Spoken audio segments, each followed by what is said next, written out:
जय हिंद दोस्तों, मेरा नाम है अनिरुद्ध और मैं आप सभी का वेलकम करता हूं इंडिया डिकोडेड पर। दोस्तों, इंडिया और फ्रांस के बीच में चल रही 114 रफाल फाइटर जेट्स को लेकर जो डील है उसमें अब इंडिया के द्वारा अपनी नई कंडीशंस को यहां पे एस्टैब्लिश कर दिया गया है, जिसमें कि India has very very clearly said कि जब तक फ्रांस हमें इसमें वो वाली ऑप्शन नहीं देगा कि इंडिया की जो खुद के हथियार हैं वो इसमें हम लोग आसानी से लगा सकते हैं, फ्रांस की परमिशन के बिना लगा सकते हैं, इंडिया ने कह दिया है कि उस केस में हम लोग इस डील में आगे नहीं बढ़ेंगे। बल्कि इतना ज़्यादा एक स्ट्रॉन्ग कंडीशन लगा दिया गया है, कहते हुए कि उस केस में हम लोग ये particular Rafale fighter jet deal को लेकर जो चल रही बातचीत है उस बातचीत को भी हम लोग यहाँ पे समाप्त कर देंगे। आप लोग यहाँ पे देख सकते हैं ये वाली जो कवरेज है जगह जगह पे हो रही है। अभी तक इसको मेनली डिफेंस पोर्टल्स के द्वारा कवर किया जा रहा था।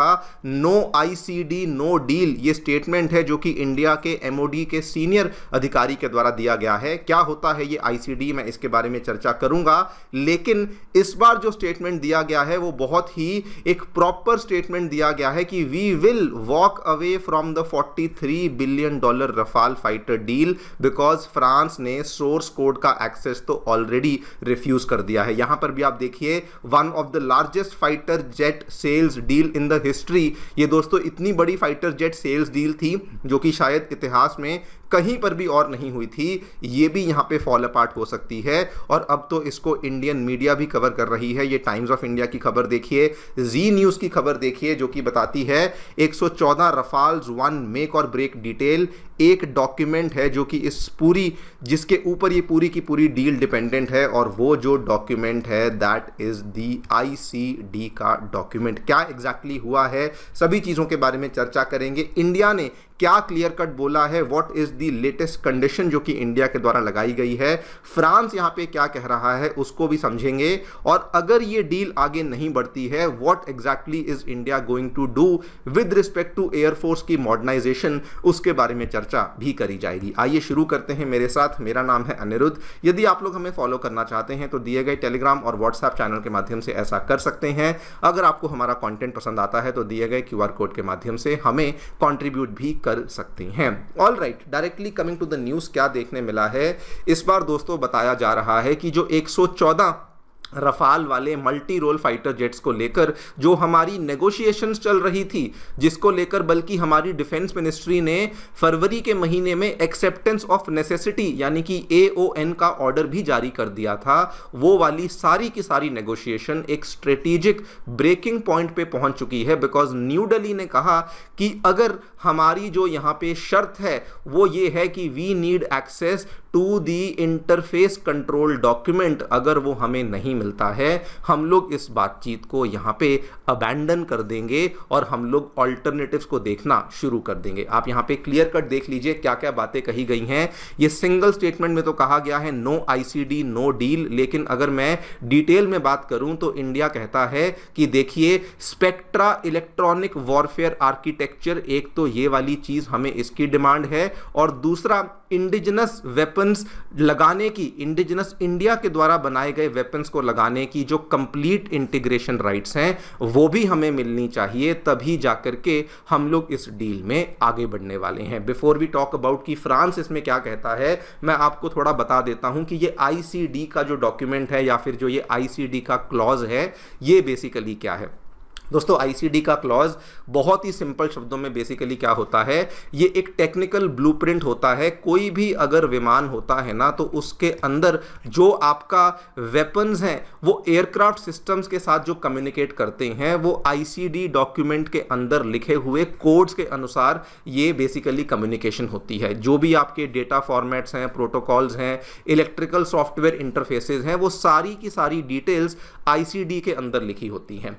मतलब कि इसको सिंपल भाषा में अगर समझना है तो आपको इंजन का डिजाइन नहीं मिलता, लेकिन आपको इंजन का जो कंप्लीट सॉकेट है, जो वायरिंग डायग्राम है वो मिल जाता है, ताकि अगर आप अपने कोई टूल्स उसमें लगाना चाहते हैं उसको आप वहां पे बड़ी आसानी से लगा सकते हैं। और इंडिया का यहां पे ये क्लॉज बड़ा सिंपल था कि देखिए कल को अगर आपका रफाल फाइटर जेट हम लोग लेते हैं, मान के चलिए उसमें हमने अस्त्रा के मार्क 1 को, मार्क 2 को, मार्क 3 को इंटीग्रेट करना है, तो हमारे इंजीनियर्स ऐसा कर सकें, हमें फ्रांस की दसॉल्त कंपनी से परमिशन ना लेनी पड़े। अच्छा, इसके अलावा जो इंडिया की लेटेस्ट मिसाइल्स हैं जैसे कि रुद्रम मिसाइल जो कि हमारी एंटी रेडिएशन मिसाइल है, उसको हमें इंटीग्रेट करना है, तो ना तो हमें फ्रांस के ऊपर डिपेंडेंट रहना पड़े और अगर हमें इंटीग्रेट करना है तो हमें दसॉल्त की परमिशन ना लेनी पड़े। और ये दोस्तों बहुत बड़ी बात थी, बिकॉज चल रही नेगोशिएशन में पिछले महीने इंडिया ने ये तक कह दिया था कि हम लोग सोर्स कोड के एक्सेस को लेके कॉम्प्रोमाइज करने के लिए तैयार हैं।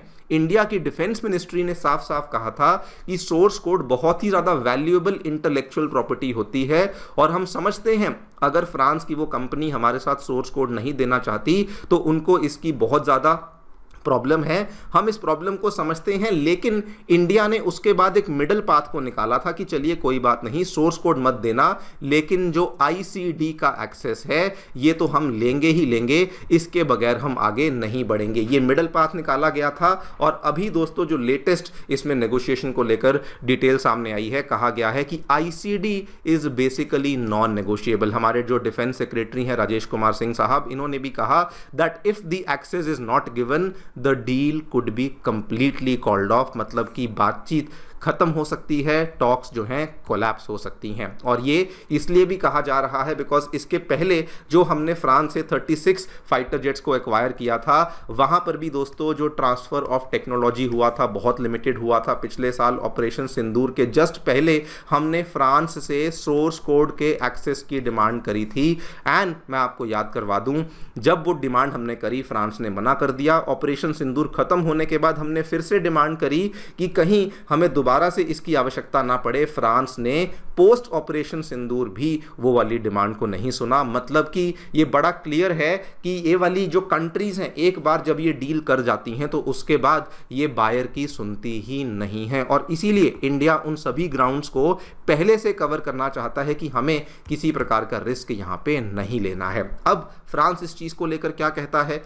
पहले फ्रांस सोर्स कोड को लेकर कुछ ना कुछ बहाने दे रहा था, अब दोस्तों फ्रांस आईसीडी के एक्सेस को लेकर भी बहाने दे रहा है कि ये तो जी इंटेलेक्चुअल प्रॉपर्टी प्रोटेक्शन के अराउंड बहुत बड़ा कंसर्न है और हम लोग ये वाला कॉम्प्रोमाइज आपके साथ नहीं करना चाहते हैं। सबसे बड़ा जो उनका कंसर्न है, मैंने आपको जो शुरुआत में बताया, जो उनका स्पेक्ट्रा ये वाला इलेक्ट्रॉनिक वॉरफेयर आर्किटेक्चर है, ये वाला जो आर्किटेक्चर है ये वो हमारे साथ शेयर नहीं करना चाहते। ये बेसिकली रफाल का one of the most protected operational advantage है बिकॉज इसी से वो थ्रेट्स को डिटेक्ट करते हैं, इसी से वो काउंटर मेजर्स को तैयार करते हैं, रेडार वार्निंग के बारे में जो भी तैयारी होती है वो इसी से होती है। हर चीज का मान के चलिए कि 50% से भी ज्यादा जो चीजें रफाल फाइटर जेट करता है वो इसी पर्टिकुलर सॉफ्टवेयर स्पेक्ट्रा आर्किटेक्चर के बेस पे करता है और फ्रांस ने कहा ये हम लोग आपको देने में इंटरेस्टेड नहीं है। सेकंड जो कंसर्न फ्रांस कहता है कि मान के चलिए हम आपको आज आईसीडी का एक्सेस दे देते हैं तो उस केस में बेसिकली जो रशिया की ब्रह्मोस मिसाइल है जो कि इंडिया के लिए ऑब्वियसली बहुत ही अहम मिसाइल मानी जाती है, फ्रांस को इसका भी डर है कि कल को कहीं इंडिया वही वाली ब्रह्मोस मिसाइल को हमारे पर्टिकुलर रफाल फाइटर जेट के अंदर अगर इंटीग्रेट कर देती है तो उस केस में इनडायरेक्ट पाथवेज बन सकते हैं जिससे कि सेंसिटिव वेस्टर्न टेक्नोलॉजीज वो रशिया के इंजीनियरिंग इकोसिस्टम्स में एक्सपोज हो सकती हैं और ये एक बहुत बड़ा कंसर्न है जो कि अगेन फ्रांस ने यहाँ पे रेज किया है। ओवरऑल दोस्तों आई थिंक कि इंडिया के द्वारा बहुत ही अहम मूव लिया गया है। नेगोशिएशंस में पहले ही बोल दिया गया है कि ये चीज़ नॉन नेगोशिएबल है। डिजिटल सोवरेनिटी के हिसाब से भी देखा जाए तो बहुत इंपॉर्टेंट है। ये सेम जो वर्ड्स हैं हमारे डिफेंस मिनिस्ट्री के अधिकारियों ने भी इसका इस्तेमाल किया। आइडिया बड़ा क्लियर है, India will not be locked into a system जहां पे हर अपग्रेड हर वेपन के लिए हमें फ्रांस के ऊपर डिपेंडेंट रहना होगा। अब यहां पर आगे क्या होगा वो तो देखिए वक्त ही बताएगा, लेकिन हाँ एक और डेवलपमेंट जो सामने आ रही है, अगर इन केस ये टॉक्स कोलैप्स हो जाती हैं जिसको लेकर बहुत टाइम से बातचीत चल भी रही थी, उस केस में दोस्तों इंडिया स्ट्रेटेजिक ऑल्टरनेटिव्स को ढूंढने लग जाएगा बिकॉज एयरफोर्स की जो मॉडर्नाइजेशन है उसको पॉज नहीं किया जा सकता। इसमें दो पॉसिबिलिटी सामने आती हैं। हैं। एक तो देयर माइट बी कि हम लोग स्ट्रॉन्गर मोमेंटम से पुश करें तेजस मार्क 2 को और आमका प्रोग्राम्स को, and there also might be the factor कि रशिया भी सुखोई 57 वाले एक्सपोर्ट वेरिएंट को इंडिया को और अग्रेसिवली पुश करने लगे और इंडिया उसको और ज़्यादा सीरियसली कंसिडर भी करने लगे। देखते हैं, जो भी होगा आपके सामने पेश करेंगे। फिलहाल के लिए वीडियो में इतना ही। Thank you so much for listening. Stay tuned and